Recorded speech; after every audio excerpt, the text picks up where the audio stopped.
Every place where we come through, there was lots of trucks. Weyburn, there must have been 250 trucks waiting. In every town that we come in, there was more joining every time. I think everybody's sick of the government that's ruining us.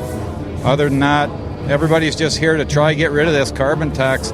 Why doesn't the federal government do like our provincial government? I got 20% back on my solar system. Why doesn't the federal government also give us an incentive to put this in? Instead of giving money to other countries to stop carbon, why doesn't he give everybody in Canada a chance to do like I'm doing? We have a lot of members that are going to be negatively impacted by a carbon tax in the province of Saskatchewan. A lot of our guys rely on fossil fuels, unfortunately, to build Saskatchewan's highways and transportation networks. So there's a lot at stake here in terms of jobs and competitive advantage or disadvantage in this case for our members. We're looking at well over $1 million in additional expenses for the industry that's unfortunately going to be, offloaded onto the taxpayers because the major procurer of our service is government, whether it's provincial, federal, or municipal. So ultimately, the taxpayers are going to be, facing a heavier burden because of this. But we're going to make polluters pay and put money in your pockets. There is an imperative to put a price on pollution, and if there are costs associated with for average families, we will more than compensate those families for those costs. Well, how are they going to do that? They talk about this rebate as if you're going to get the money back, and then you're going to get a premium, so you're going to get even more money back.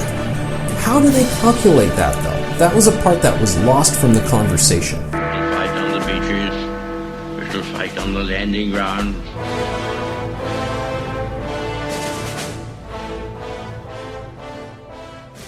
Thank you for joining us. You are listening to A Radio, and this is The Morning Moment. We're on weekdays, 11:45 Eastern. Follow us on Spreaker.com and click on the like button.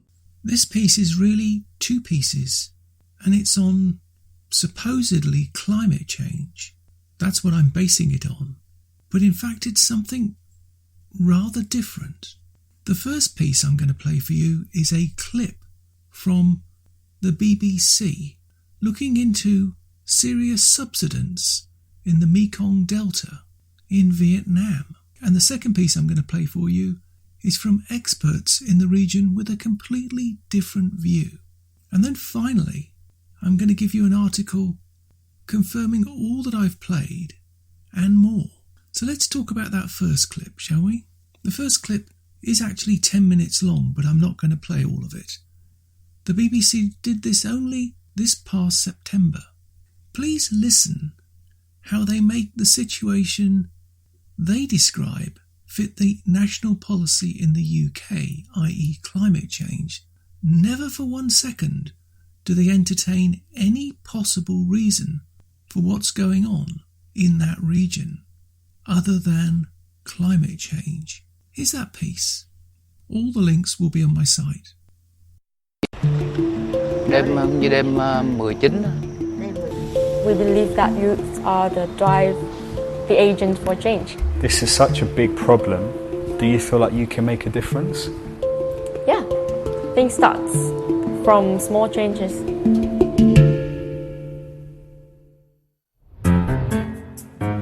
Forced human displacement is higher than it's ever been in modern history. And so we're going to the places and meeting the faces to find out how it's changing our world. These are the people trying to find a home. This is The Displaced. We cannot allow for a runaway climate change. Scientists predict the world's oceans could rise 5 to 6 feet by the year 2100. The consequences of this on coastal communities and ecosystems would be catastrophic. The Mekong Delta is the agricultural heartland of Vietnam, but due to climate change there have been some drastic changes forcing people to leave. Vietnam is one of the most vulnerable countries in the world to climate change, the Mekong Delta in particular. It's not hard to see why. It's crossed by a vast network of rivers, has a long coast and is low-lying. In 2016, Vietnam's Ministry of Agriculture and Rural Development found that in some areas, 30 to 100 metres of coastal land each year could be lost to erosion. There used to be 2 houses where you can see this open space of water. In July, they crumbled into the river due to erosion. You can see further cracks here, and you can see these sandbags that have been put in place to try and protect the houses. Now further down here, the couple have created a temporary home because they are nervous that the house is going to collapse into the river. Ở đây thì thời tiết thì nó cũng thay đổi rồi, thiên tai mà. Dưới dòng chảy bây giờ nó xoáy về bên đây nhiều lắm. Bây giờ nó xoáy mòn, nó sụp mình không hay. Không có thấy răng nứt gì cho mình sụp. Có mình anh tôi nó trống hả? Có mình anh tôi nó trống hả? Có mình anh nghe nó sụp nó mới chạy ra là sụp thêm cái nữa. Tôi lội ra thì tới đây rồi. Mực. Rễ nó kéo lên được đó thì cái nhà mất tiêu rồi. It must be quite scary for people knowing that this has happened to you. Ban đêm ngồi đâu dám ngủ, giờ đâu có dám ngủ nhà, ra cái trái rồi đó ngủ luôn. Chạy trái ngủ. Chắc nữa phải khỏe lại là phải giờ vô tuốt ở trong sao mới được, chứ không dám cất gần rồi. Vô trong xa chút, ở gần nó xong cũng sợ lắm. 18 million people live in the Mekong Delta, but 1.3 million people left the Delta region in the last 10 years. Less than 300,000 arrived. A study at a Vietnamese university found that 15% of those leaving had moved because of climate change, but this number could be far higher. If we want to separate who moving because of job, because of economy, or because of climate change, is really difficult. The impact of climate change is a lot. Dry and high temperature, landslide and flooding. But I think the most important that is salinity. It affect the agriculture activities. When they have no job and they have no money, then they have to move. Do you suspect that thousands of more people over the coming years will leave the Mekong Delta because of climate change? Yeah, if logically, then it should be, because the climate change is become more strong day by day. Increasingly, local families who are unable to adapt or cope with the changes are forced to leave, even to big cities like Canton or Ho Chi Minh. Well, that's just part of the clip. I'd urge you to listen to the whole thing. Watch it, in fact.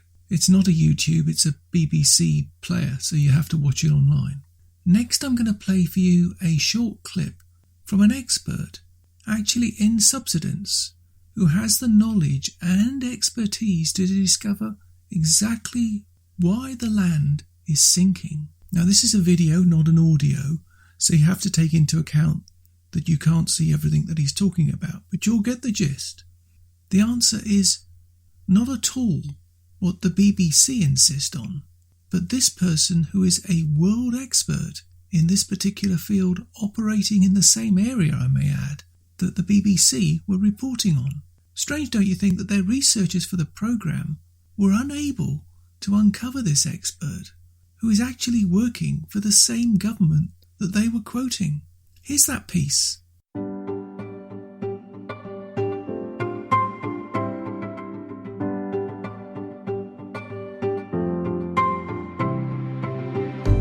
The Mekong Delta is one of the largest deltas in the world, and it is inhabited by about 20 million people, and it's producing food for almost 200 million people.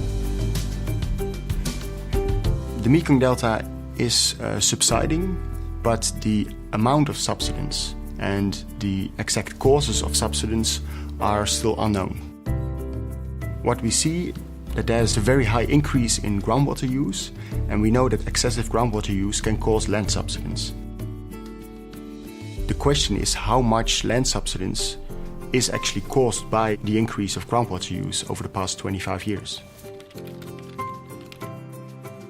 We built a large 3D hydrogeological model of the Mekong Delta, in which we can simulate the groundwater use and extraction of the past 25 years. And we use that simulation to calculate the amount of land subsidence caused by this groundwater extraction.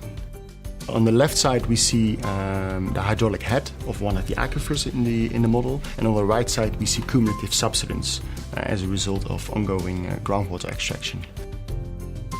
And then when we go through the model, we see that there's a gradual increase in hydraulic head drop, and then we see an increase of the cumulative subsidence.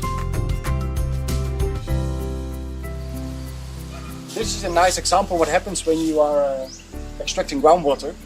So this used to be the old surface when the well was built here. And now we see that the surface level is at least 30 centimeters lower.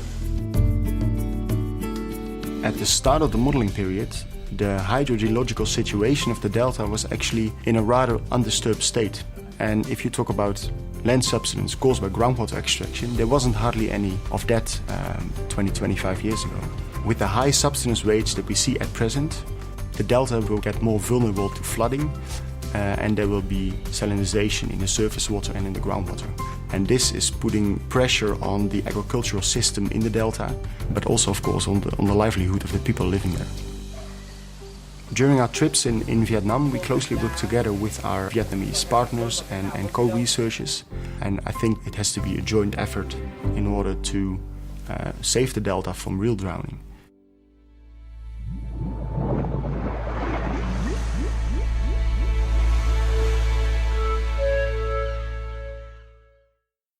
Now, all this information can be found online, and I will put the links to it.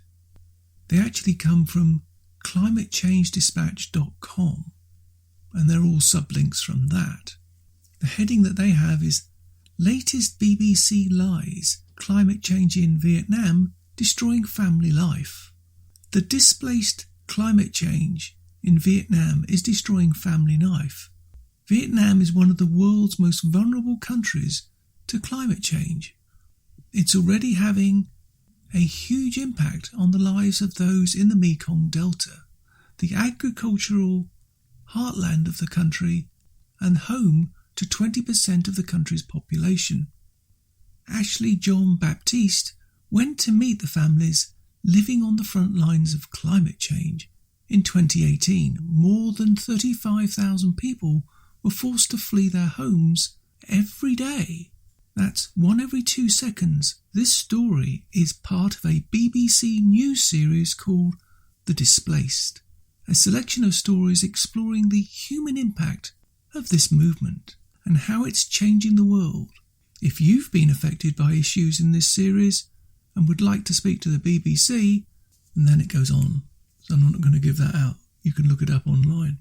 In fact, as with many deltas around the world, the problem has very little to do with rising seas, but soil subsidence. Newswise said, river deltas face threats other than rising sea levels. Physical geographer Philip Mindhold from Utrecht University and Deltras Research Institute has studied the soil subsidence in the Mekong Delta and managed to raise the issue with the Vietnamese government. Mindhold will defend his dissertation in the University Hall at Utrecht University on February 15. In the late 1980s, Vietnam transitions towards a market economy which resulted in increased agricultural production, population figures and urbanization, all of which heighten the demand for groundwater.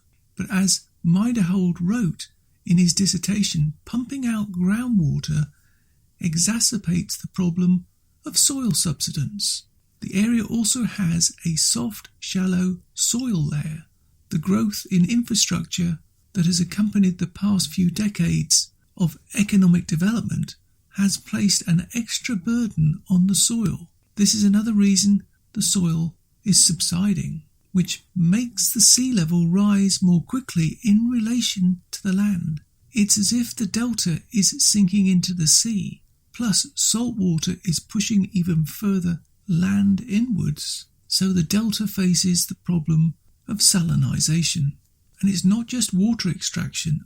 Upstream damming and extensive mining of the Mekong riverbed for sand is causing the land between the sprawling network of rivers and channels near the mouth of the world's great rivers to sink at a pace of 3/4 of an inch a year, experts and officials said. Across the region, local authorities are struggling with rapid pace of erosion that is destroying homes, threatening livelihoods in Southeast Asia's countries, largest rice-growing region. A key cause is the year's upstream damming in Cambodia, Laos and China that has removed crucial sediment, local officials and experts said. That sediment, vital for checking the mighty Mekong's current, has also been lost due to the insatiable demand for sand, a key ingredient in concrete and other construction materials in the fast-developing Vietnam. That has created a market both at home and abroad for unregulated mining. And the piece continues and it ends up saying, unsurprisingly, the BBC makes no reference to either these factors but spends 10 minutes mentioning climate change every few seconds. Well, there you have it. I've really abbreviated it. There's an awful lot more in there which you can read about. But basically, I just wanted to raise this as yet another example of the distortion that is openly being used by British mainstream media for one. It just doesn't happen in Britain, it happens everywhere. They have a duty as a key broadcaster in that country, and they claim to be a world broadcaster, to get all the facts, not just the facts that fit their narrative. I seem to remember this sort of thing happened prior to the Second World War, when stories about Adolf Hitler were deliberately ignored because it didn't fit that narrative at the time. Even though people knew what he was up to, they couldn't accept it. So they ignored it. This is just as bad in its own way, that people are being forced around the world to change their lifestyles based on fake information. The BBC have a duty to come clean and tell the truth. Otherwise, what are they there for? Why do we need them? To spread lies and propaganda? Surely not.